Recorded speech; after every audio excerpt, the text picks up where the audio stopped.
Esse é o Ancapsu, nós vamos falar agora sobre a situação na Ucrânia. Hoje, dia 11 de maio, são meio-dia aqui em Lisboa, onde eu estou neste momento, 2 horas da tarde em Kiev e 8 horas da manhã no Brasil, no momento que eu gravo esse vídeo. E existem um monte de novidades aqui, mas antes de eu falar das novidades, deixa eu falar para vocês que eu marquei um encontro com os patrocinadores e com o pessoal que acompanha o canal amanhã, dia 12 de maio, aqui em Lisboa, no bar Sem Montaditos Oriente, que fica ali na Expo, né? O bar não é grande não, é um bar pequenininho, mas tem ali, aquela região ali tem um monte de bares, ali qualquer coisa a gente vai para um lugar mais espaçoso, conforme o pessoal aparecer. Quem quiser se encontrar comigo, vai ser um prazer conhecer vocês pessoalmente.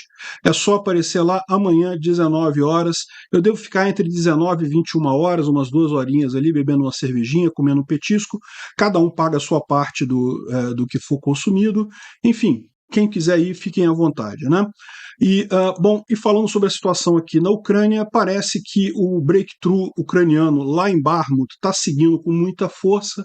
Eles continuam agora numa segunda etapa, expandindo o acesso ao sul de Bakhmut, né? Como a gente falou para vocês, aqui em Bakhmut, os ucranianos conseguiram liberar uma boa parte dessa área que havia sido tomada pelos russos aqui, e eles agora estão atravessando o canal e consta a informação que já retomaram essa área de floresta que tem aqui, já foi toda retomada também, além do que já está nesse mapa aqui mostrado, né?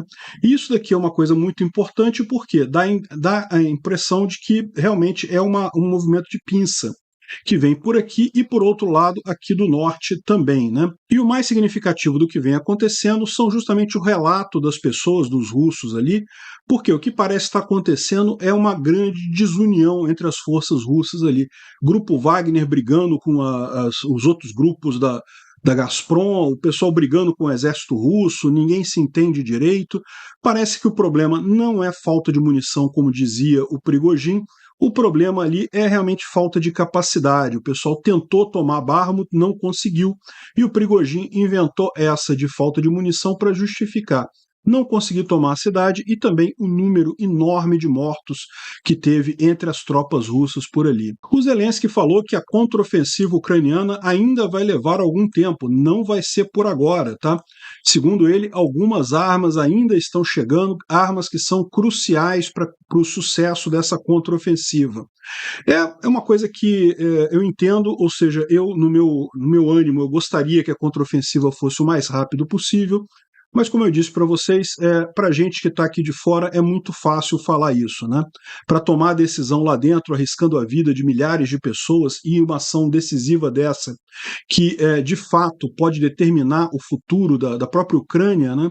É realmente uma coisa que é importante ter certeza disso daí. Eu imagino que as armas que estão para chegar sejam justamente os mísseis de longo alcance e os aviões.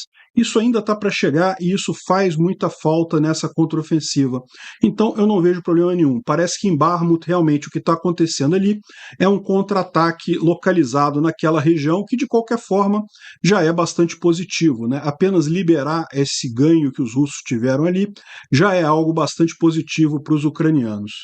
Além disso, também a gente teve várias ações de drones ucranianos atingindo alvos aqui em Belgorod, em outras cidades aqui em Briansk, justamente visando pontos de infraestrutura para dificultar a logística russa nessas regiões. O motivo do Prigozhin estar arrumando tanta desculpa para a derrota dele em Bakhmut é justamente para se manter vivo, né? Vocês sabem que lá na Rússia o pessoal está procurando culpados por essa guerra, e o Prigozhin seria um que poderia ser apontado para esse papel e sacrificado. Inclusive, ficaria muito conveniente para o Putin, porque teve uma recente pesquisa de opinião lá na Rússia, em que disse que ele está em segundo lugar na corrida presidencial para o ano que vem, tecnicamente empatado com o Putin. Você consegue imaginar isso? Prigozhin, presidente da Rússia? Pois é, meu amigo. Mas é aquele negócio, né? Por que ele ganhou essa fama toda? Porque o exército russo não conseguia avançar nada. O grupo do Wagner, né, o grupo do Prigozhin, pelo menos conseguiu avançar alguma coisa nesses últimos meses da guerra ali na região de Bakhmut. Muito pouco, perdendo muita gente, com muitas derrotas, mas conseguiu avançar. Agora, Pensa na situação do Prigozhin, você está ameaçando o Putin diretamente eleitoralmente, né? Eu, se fosse ele, não ficaria perto de janelas. E uma parte dos equipamentos que faltam para chegar são justamente os mísseis de longo alcance, como a gente falou, e a Inglaterra, o Reino Unido, vai ser o primeiro a fornecer mísseis de longo alcance para a Ucrânia. O Storm Shadow, que é um míssil com alcance de 250 quilômetros, vai chegar aqui em breve aqui na Ucrânia, o que é uma boa novidade, uma boa notícia, e está gerando já dor de cabeça para os russos lá, né? E finalmente o Celso Amorim, o pateta do Lula, né? Ele não tem cargo nenhum no governo, mas ele é muito próximo ao Lula. Ele foi visitar a Ucrânia, está em Kiev hoje, né? Felizmente eu saí de lá antes dessa coisa terrível aparecer por lá, e teve encontro com vários diplomatas do governo ucraniano, mas continua com a mesma palavra. É aquilo que eu falei para vocês. Não tem jeito. O Lula vai fazer esses gestos de aproximação com a Ucrânia, mas o Lula é ligado diretamente a todas as piores ditaduras do mundo. O Lula está do lado errado em absolutamente tudo. Então você pode ter certeza que não tem futuro aí. Ele vai continuar criticando a Ucrânia e favorecendo a Rússia no que ele puder, né? Vamos falar sobre essas e outras notícias em detalhes. Essas notícias foram sugeridas por Geringonças Fiscal e Tributária, Lula faz bola gato no Putin e várias outras pessoas. Obrigado aí ao pessoal que sugeriu a notícia, obrigado a você que está assistindo o nosso vídeo. Se você gosta do nosso conteúdo, por favor, deixe o seu like, se inscreva aqui no canal, né? Pois bem, pessoal, como eu falei, cheguei aqui em Portugal, ainda estou bastante cansado, porque eu cheguei ontem, o dia foi muito cansativo ontem, mas eu já dormi, já estou melhor, devo gravar esses vídeos agora pela manhã e devo fazer um passeio aqui por Lisboa na parte da tarde, enfim, para conhecer a cidade, afinal é o meu objetivo. Eu nunca tive em Portugal, primeira vez aqui em Lisboa que eu estou aqui, então vou aproveitar para fazer um passeio agora à tarde aqui, conhecer as coisas. Mas vamos às notícias aqui da Ucrânia. Uma série de drones foram lançados e explodiram em regiões aqui em Belgorod. Nesse caso aqui tem até alguns pedaços dos drones que causaram problema. Esse aqui foi o de Belgorod.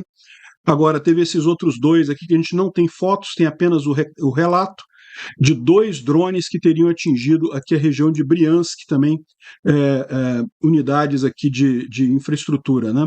Isso aqui foi um prédio administrativo em Staroduby, e esse outro aqui foi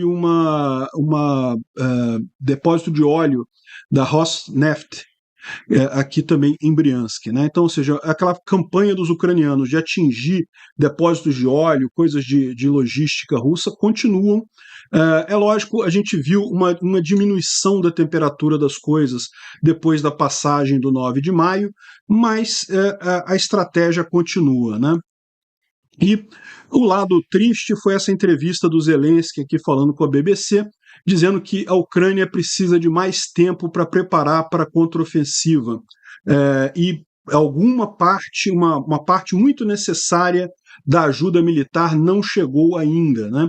E, bom, a que ele está se referindo aqui? É verdade que tanques já chegaram bastante, já chegaram muitos veículos de infantaria e coisa e tal, mas ainda tem muita coisa para chegar também. Eu acho que o que ele está se referindo aqui é principalmente questão de mísseis de longo alcance e aviões, né? Aviões fazem uma diferença muito grande, porque você avançar ali na linha de frente sem o apoio aéreo vai ser muito difícil para a Ucrânia. A Rússia ainda tem uma força aérea muito maior do que a ucraniana, né? A ucraniana tem conseguido suportar as tropas ucranianas na linha de frente, mas para fazer um avanço é preciso muito mais do que isso. Então eu imagino que ele está se referindo a isso, a F-16 e a mísseis de longo alcance. E no que tange a mísseis de longo alcance, a gente tem uma boa notícia.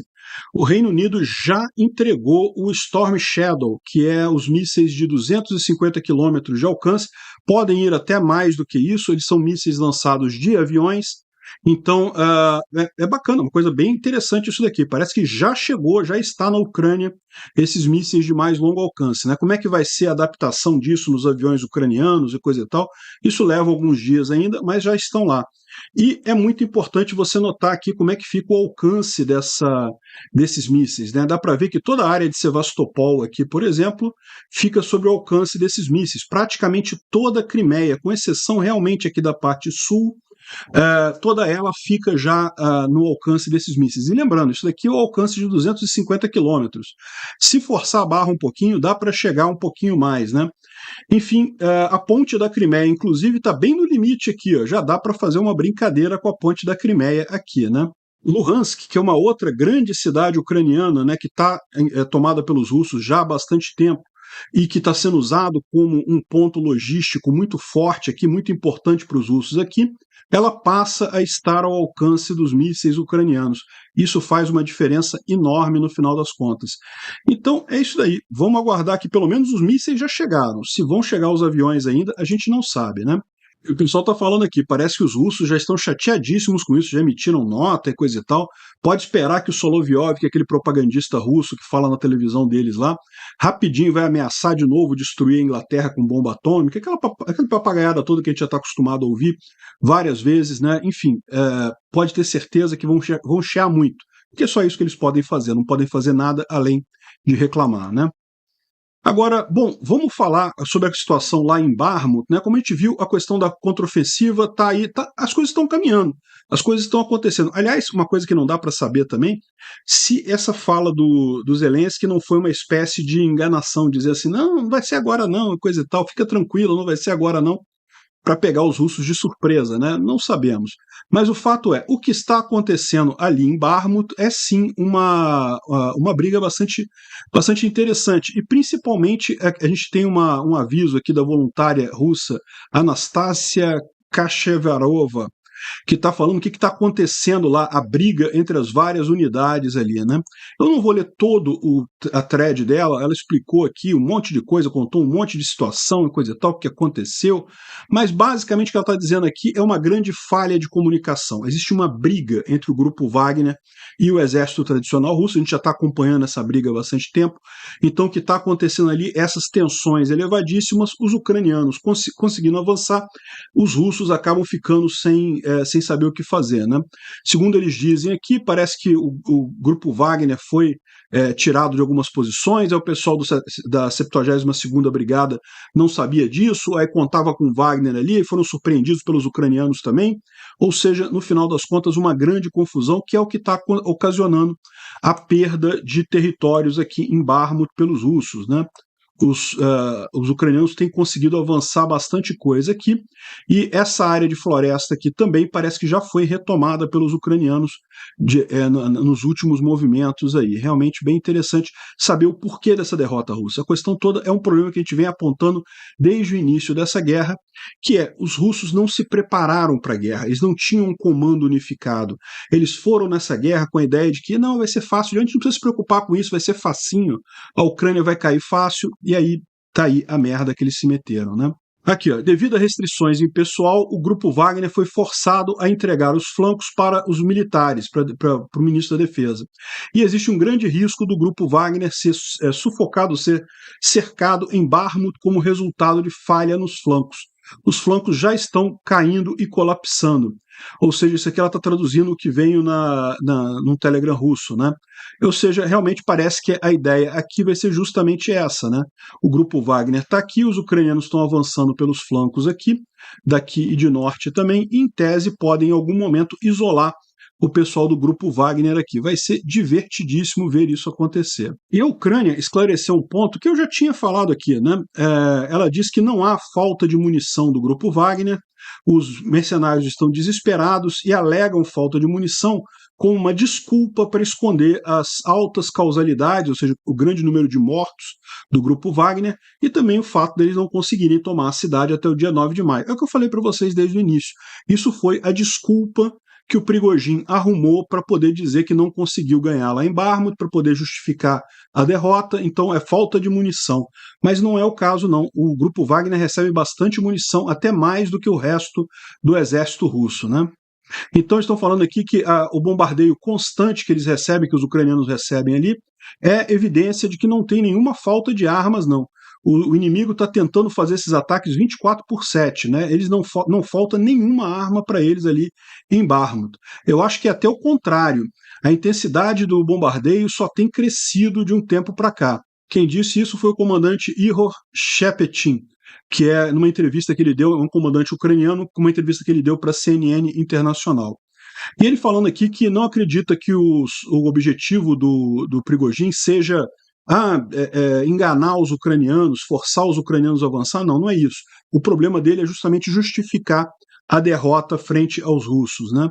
Então é isso daí, é o que eles estão colocando aqui. Eu já tinha meio que levantado essa bola alguns vídeos atrás, né? Aqui tem algumas filmagens que foram liberadas do contra-ataque lá na região de Bakhmut, né?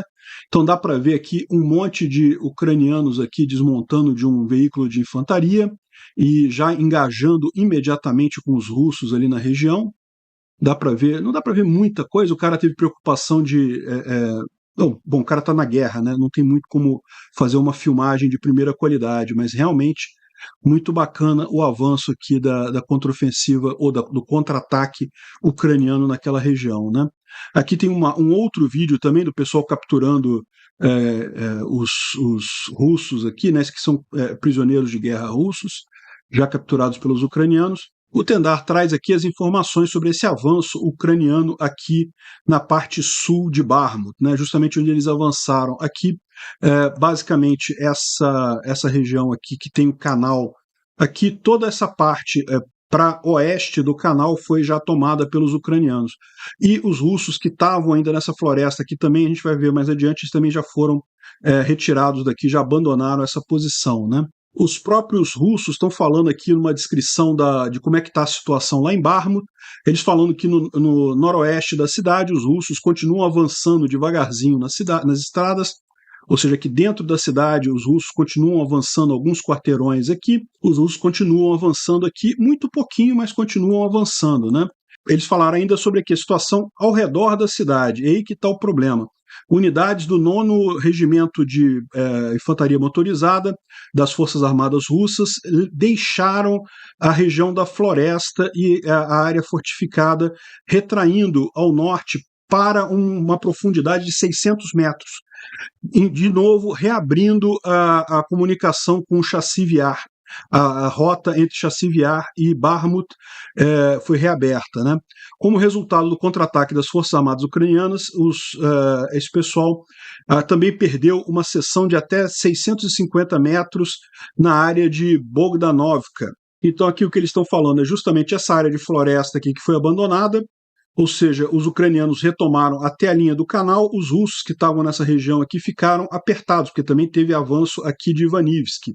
Então os russos ficaram sem ter apoio aqui. E daí acabaram recuando, reabrindo essa estrada aqui até Chassivyar. E ao mesmo tempo, aqui em Bogdanivka, que é essa outra cidade aqui também, os ucranianos também avançaram por aqui, né? Então a gente tem essa visão aqui, ó, que foi mostrada até aqui no Estudo para Estudo da Guerra, justamente do avanço ucraniano aqui e mais aqui embaixo.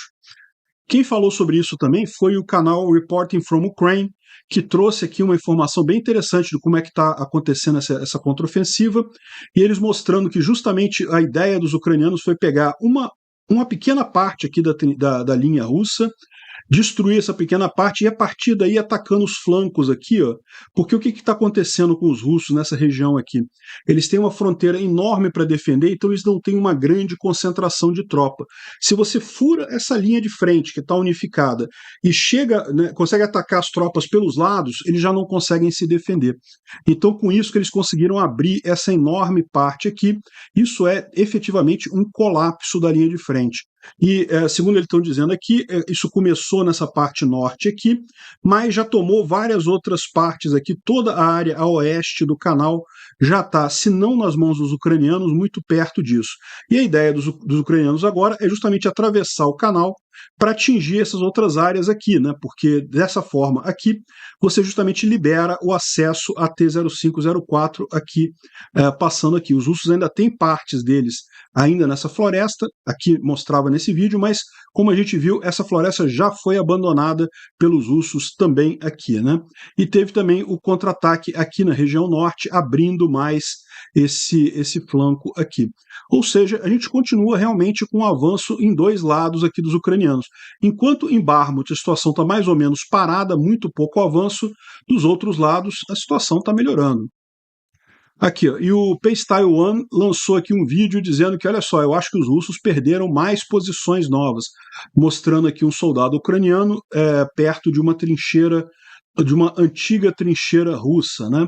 Então tá o pessoal aqui russo meio a trincheira destruída aqui, e o pessoal ucraniano já dominando essa trincheira. Não dá nenhuma informação sobre onde seria esse avanço, mas parece que teve mais avanço ali na região de Bakhmut. O Instituto para o Estudo da Guerra meio que sumariza o que eu falei aqui, falando justamente que os ucranianos tiveram esses contra-ataques com sucesso ali na região de Bakhmut agora, e que isso foi justamente devido à falta de coordenação entre os russos. Os russos não estão com a capacidade de combate adequada ali, e você ainda tem um monte de unidades que não falam uma com a outra. Isso é realmente algo crítico, né? Eles também falam sobre os bloggers militares russos estarem dizendo que mataram o Zalushny, o comandante do exército ucraniano, que estaria em Chassiv-Yar e teria sido atingido.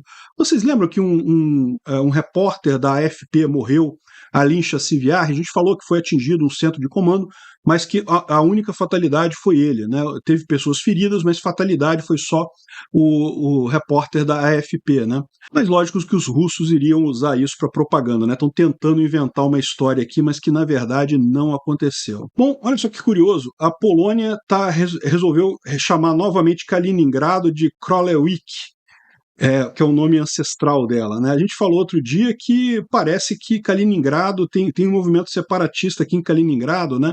Querendo retornar a essa república aqui para uma república báltica, querendo criar uma nova república báltica aqui. Eu sou totalmente a favor, acho um absurdo os russos terem esse pedaço aqui da Europa.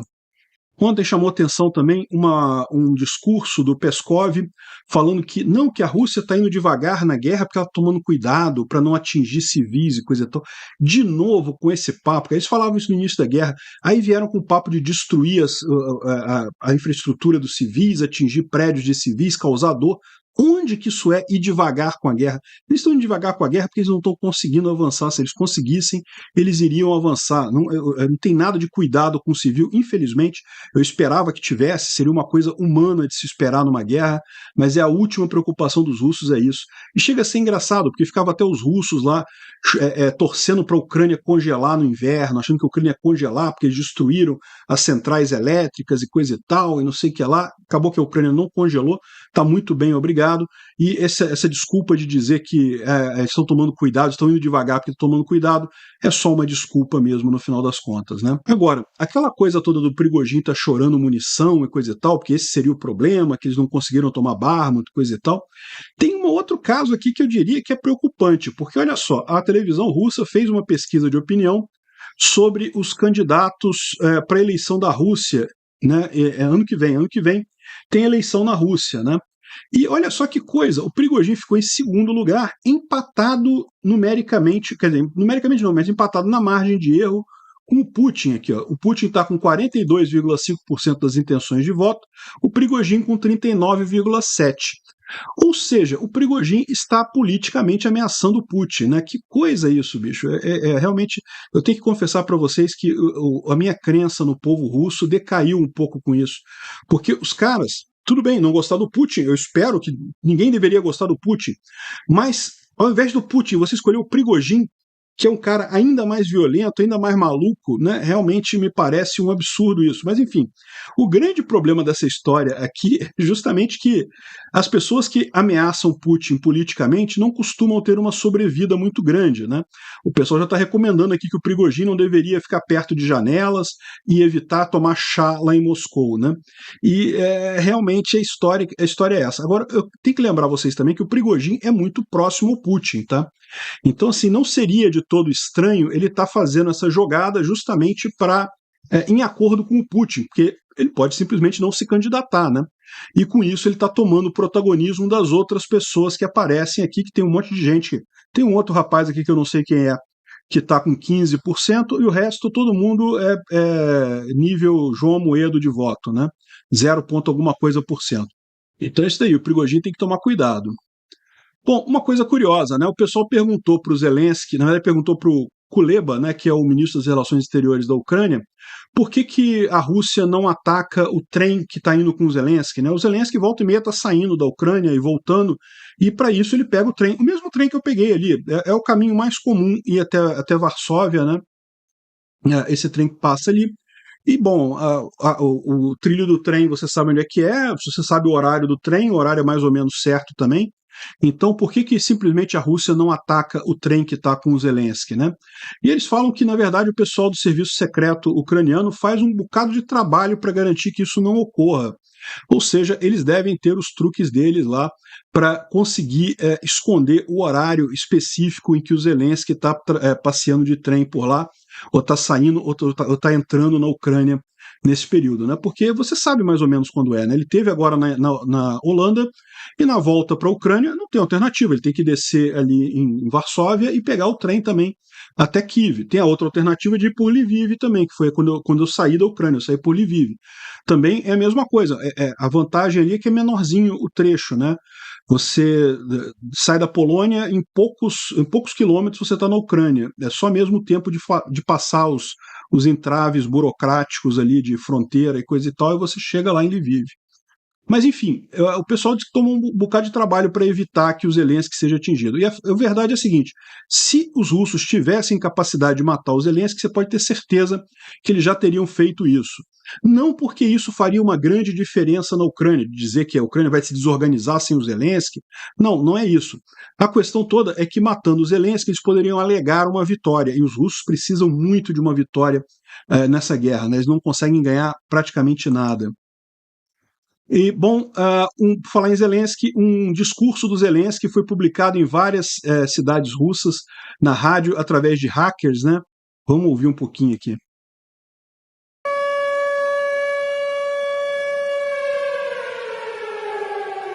Тем, кто понимает только по-русски. Хотите жить – бегите. Хотите жить – сдавайтесь в плен. Хотите жить – боритесь. Боритесь на своих улицах.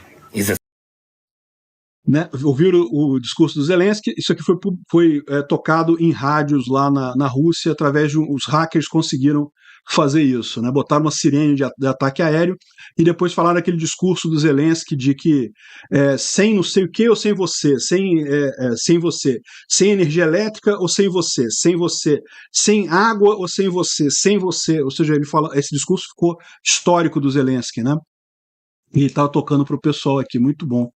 E uma outra coisa curiosa foi que tem um episódio do Family Guy sacaneando a Rússia, né? A Meg arruma um namorado lá na Rússia, o Ivan, e aí quando ela vai lá, percebe o lixo que é a Rússia, né? Uma cidade com um monte de poluição no fundo, muita pobreza e coisa e tal. E aí o pessoal até botou aqui uma imagem, isso aqui é uma imagem real da Rússia, mostrando que é mais ou menos isso aí mesmo, né? O pessoal bebendo, todo mundo bêbado, região muito suja, muito poluída e coisa e tal.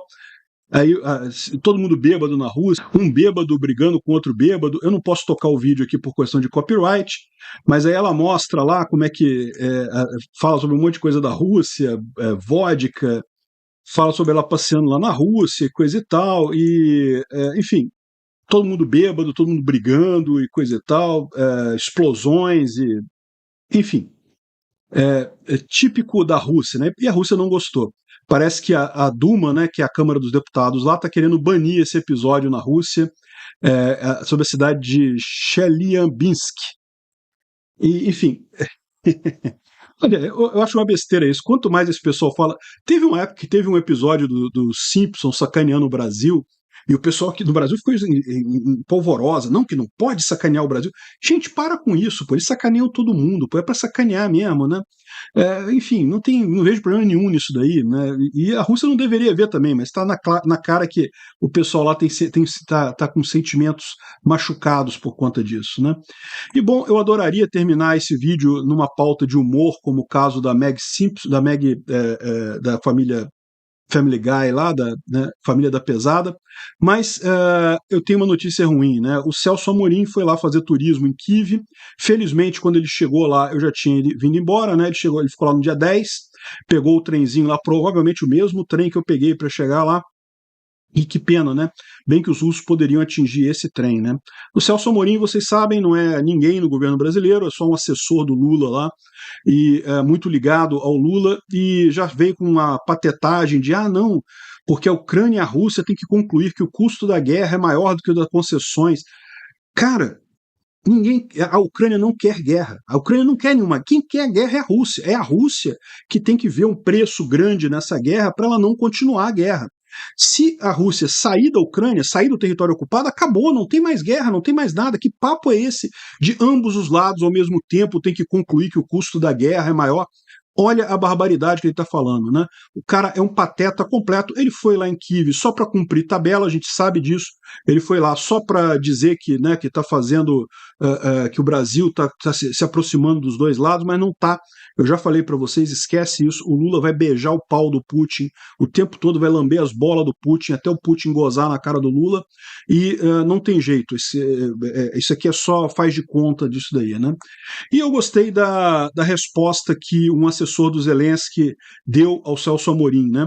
Ele falou: o Brasil abriria mão da Amazônia para terminar uma guerra, já que você está falando que o custo, a Rússia e a Ucrânia têm que concluir que o custo da guerra é maior do que o de concessões e coisa e tal. Então, se um dia invadirem a Amazônia, o Brasil vai abrir mão da Amazônia, porque não, o custo vai ser muito grande de uma guerra e coisa e tal. Porque é o mesmo caso. O problema nesse caso não é dois países com visões diferentes sobre alguma coisa, não é isso. O que tem ali é um país invadindo o outro. É muito diferente esse negócio. A Rússia invadiu a Ucrânia. Tem que sair da Ucrânia. A hora que a Rússia sair da Ucrânia, acabou o problema. Então, no final das contas, é isso daí. É mais uma palhaçada do Lula, uma palhaçada do Celso Amorim. Não vai dar em nada isso daqui. Infelizmente, eu espero que os ucranianos estejam cientes que essa passagem, isso aí foi só uma tentativa do Lula de dar uma melhorada na imagem dele, mas pode ter certeza, não vai sair nada daí, infelizmente. Obrigado por assistir o vídeo até o final. Além de curtir, compartilhar e se inscrever no canal, considere se tornar patrocinador com valores a partir de R$ 1,99. Clique no botão Seja Membro abaixo para saber as condições e vantagens de patrocinar o canal. Mais informações sobre o nosso projeto, visite nossos sites indicados na tela.